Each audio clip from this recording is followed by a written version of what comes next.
Ahmedabad crime બ્રાન્ચે એવા 2 રીઢા આરોપીઓને ઝડપી પાડ્યા છે જે અત્યાર સુધીમાં કરોડો રૂપિયાની ચોરી કરી ચૂક્યા છે.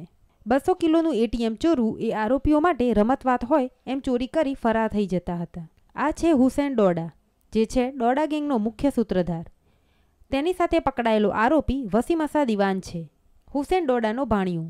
મામો ભાણિયો ભેગા મળી ગુજરાત પોલીસને હંફાવી દીધી હતી, પરંતુ અત્યારે આવી ગયા છે પોલીસ સકંજામાં. હુસેન ડોડાની ગેંગમાં 20 જેટલા સાગરીતો કાર્યરત છે.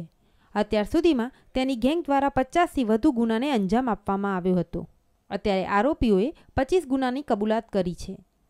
આ અગાઉ 2005માં 17 ગુનામાં વોન્ટેડ હતું, તેમાં તેની ધરપકડ કરવામાં આવી હતી. એ અગાઉ 1995માં આરોપીઓ 9 ગુનામાં સંડોવણી બહાર આવી હતી. 2005 પહેલાં આરોપીઓ નાની મોટી ચોરી કરતા હતા. ત્યારબાદ આરોપીઓએ મોટી ચોરીને અંજામ આપવાનું શરૂ કર્યું હતું. 2005 બાદ અનેક ચોરી કરી હતી. અને જો એટીએમ ચોરીની વાત કરીએ તો એક પણ એટીએમ ચોરીમાં સીસીટીવી કેમેરામાં આરોપીઓ દેખાયા નથી. આરોપીઓ જ્યારે ચોરીને અંજામ આપવા જતા ત્યારે કાર સાથે લઈને જતા.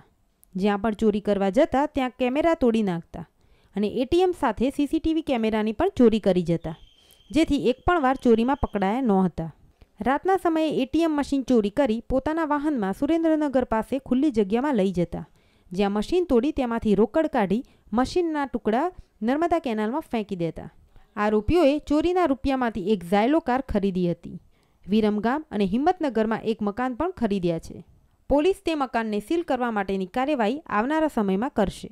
હુસેન ડોડા આ અગાઉ હાઈવે પર લૂંટને અંજામ આપતો હતો. રોડ પર ટ્રક જઈ રહ્યો હોય ત્યારે ચાલુ ટ્રકમાં જઈ અનાજ, પ્લાસ્ટિક જેવી વસ્તુઓની બોરીઓની લૂંટ કરતા હતા. આવા ગંભીર ગુનાઓને આસાનીથી અંજામ આપનાર આરોપીઓ આવી ગયા છે પોલીસ સકંજામાં. હવે જોવાનું રહેશે કે પોલીસ પૂછપરછમાં વધુ કેટલા ગુનાના ભેદ સામે આવે છે.